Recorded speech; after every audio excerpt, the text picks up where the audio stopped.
Yang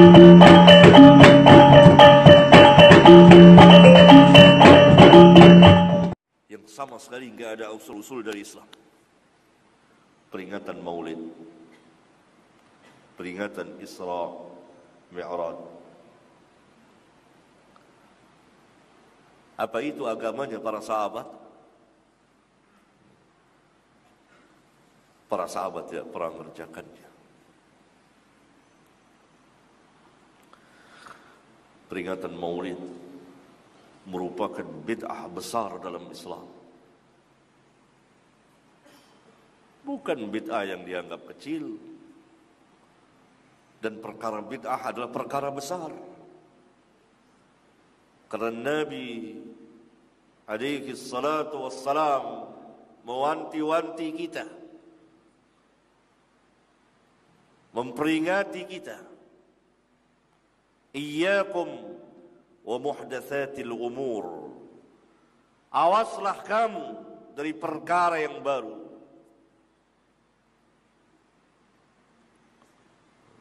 Itu dirayakan oleh kaum muslimin.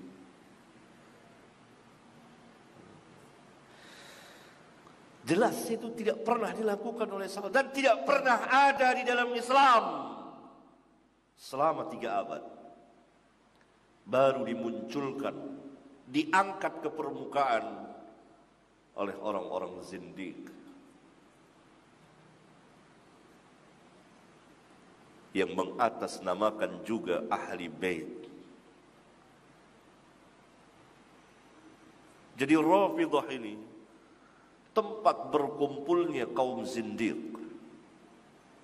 untuk merusak Islam dari dalam. Maka yang pertama kali membuat peringatan Maulid ini orang-orang Syiah Fatimiyah, Syiah yang mengadakan peringatan, berbagai macam peringatan. Ada peringatan Maulid Nabi, ada peringatan Maulid Ali, peringatan Maulid Hasan, Husain, Fatimah. Jadi selama ratusan abad, 300 tahun kurang lebih, enggak pernah ada tuh Maulid dalam Islam. Tidak pernah dikenal oleh para imam kita, tidak pernah dikenal oleh tabi'in, tabi'ut tabi'in, sahabat, enggak pernah. Kenapa kita amalkan? Karena cara beragama kita yang salah. Kita mengambil agama kita bukan dari Al-Quran dan Sunnah. Kita memahami Al-Quran dan Sunnah tidak mengikuti pemahaman para sahabat ridwanullah alaihim jami'an. Contoh, ada orang melakukan maulid Nabi. Maulid Nabi ada khilaf di kalangan para ulama. Sebagian ulama Syafi'iyah mengatakan dianjurkan, dan sebagian ulama Malikiyah ya mengatakan bid'ah. Ya. Kita sendiri lebih condong kepada pendapat tersebut adalah bid'ah. Kenapa? Tidak pernah dicontohkan oleh Nabi, tidak pernah dicontohkan oleh para sahabat, ya, dan yang lainnya. Para 4 imam tidak pernah melakukannya. Maka ini tidak ada contohnya di zaman Nabi, bisa dipastikan tidak pernah ada yang melakukan apa? Maulid. Dan kita ingin beragama sebagaimana agamanya para sahabat. Karena ciri Ahlus Sunnah adalah mengikuti jalannya para sahabat. Nah, kalau kita berpendapat bahwasanya maulid adalah bid'ah, tidak bisa dikerjakan, kemudian ada saudara-saudara kita yang melakukannya, apakah kita tuduh mereka sebagai ahlul bid'ah keluar daripada Ahlus Sunnah? Jawabannya enggak. Kenapa? Karena bid'ah yang mereka lakukan bukan berkaitan dengan apa? Usuluddin, paham? Bukan berkaitan dengan masalah akidah. Tapi kita katakan mereka salah, ya. Namun kesalahan ini tidak mengeluarkan mereka dari apa? Ahlus Sunnah. Karena kesalahan mereka bukan masalah akidah. Beda kalau mereka meyakini bahwasanya boleh minta ke kuburan Nabi, ya ini lain cerita. Pergi ke mayat kemudian minta kepada mayat, itu sudah masalah tauhid, masalah syirik atau tidak. Ini lain cerita. Mereka jelas bukan Ahlus Sunnah wal Jamaah. Tapi kalau kesalahannya sekedar maulid, hanya sekedar tahlilan, ya. Apalagi bid'ah-bid'ah yang lain ya, karena bid'ah bertingkat-tingkat, ikhwan. Bid'ah bertingkat-tingkat. Bid'ah bertingkat-tingkat. Bid'ah yang mengeluarkan seorang dari Ahlus Sunnah adalah bid'ah-bid'ah besar, bisa bid'ah akidah. Seperti Khawarij, Syiah, Qadariyah, Mu'tazilah. Ini bid'ah-bid'ah besar yang mengeluarkan seorang dari apa? Ahlus Sunnah wal Jamaah. Paham? Ya. Sama seperti seorang Ada namanya muslim, ada namanya fasik. Ada seorang muslim, dia melakukan dosa-dosa. Dosa-dosa, kita tidak katakan dia fasik. Selama dosa-dosanya kecil. Beda kalau dia melakukan dosa besar. Kita katakan dia apa? Fasik. Karena dosa besar tersebut mengeluarkan dia dari status seorang yang mukmin yang kuat menjadi seorang yang apa? Fasik. Assalamualaikum warahmatullahi wabarakatuh. Waalaikumsalam. Pak Ustadz, aduh salam kenal kali ya. Senang banget, bersyukur sekali bisa menatap Pak Ustadz Abdul Somad dari dekat seperti ini. Barakallah. Karena saya kagum sekali dengan Pak Ustadz. Barakallah. Begini Pak Ustadz, saya ingin bertanya. Yang selalu saya mempertanyakan itu, ya memang agama Islam ini kan terbagi banyak golongan, dari beberapa golongan. Dan salah satunya adalah menurut Pak Ustadz itu bagaimana dengan ulama-ulama yang membid'ahkan maulid Nabi? Kayak banyak lah ya. Itu bagaimana sudut pandang dari Pak Ustadz Abdul Somad? Seperti itu. Terima kasih.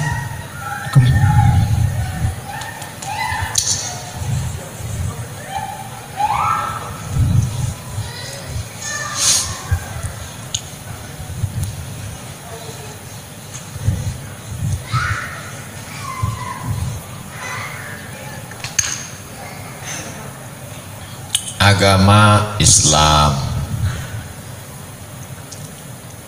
semuanya Islam, bersyahadat. Tapi kemudian ada mazhab-mazhab, ada ormas-ormas, ada mazhab Hanafi, ada mazhab Maliki, ada mazhab Syafi'i, ada mazhab Hambali, ada mazhab dalam akidah Athari, ada mazhab Maturidi, ada mazhab Asy'ari.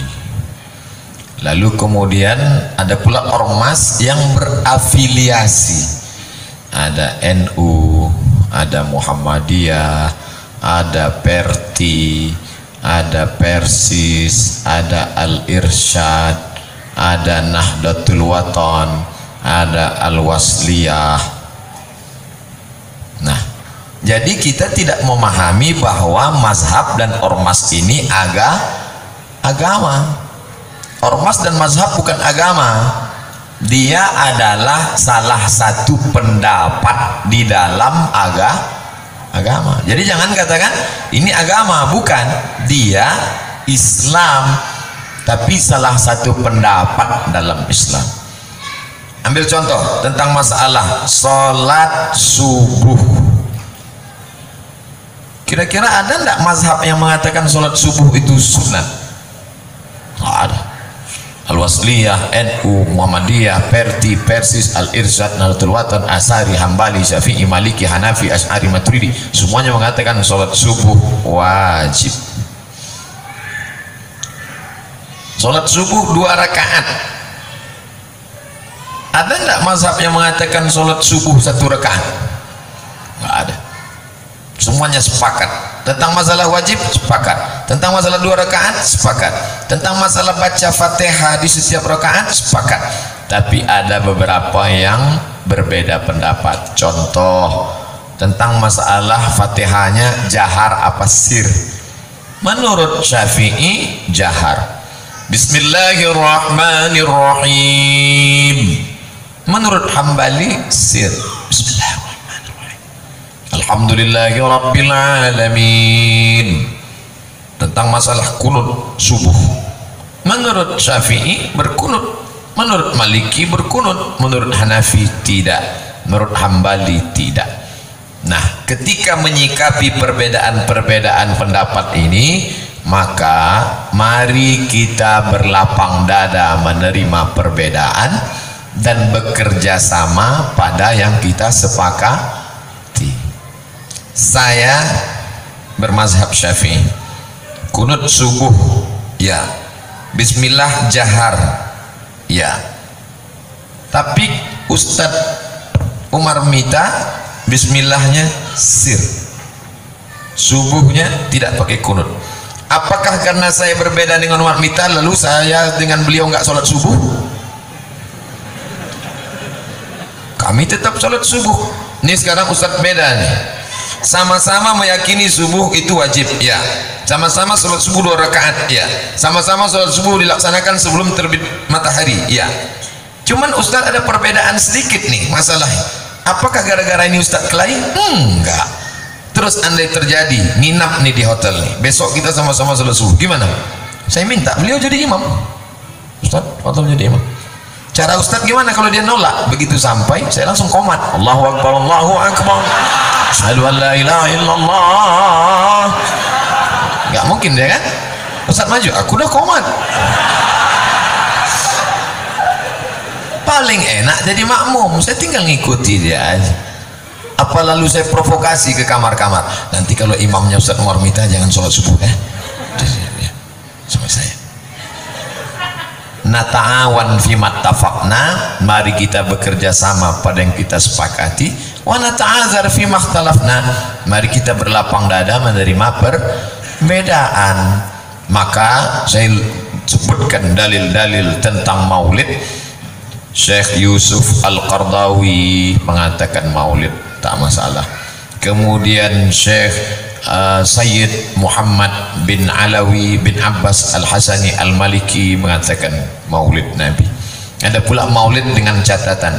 Kemudian Al-Hafiz Jalaluddin Abdurrahman As-Suyuti dalam Al-Hawi lil Fatawi dengan syarat hanya 5 isi maulid. Pertama, baca Quran. Kedua, sejarah Nabi. Ketiga, tawasaw bil haq tawasaw bis sabr. Keempat, ada doa. Kelima, ada sedekah makanan.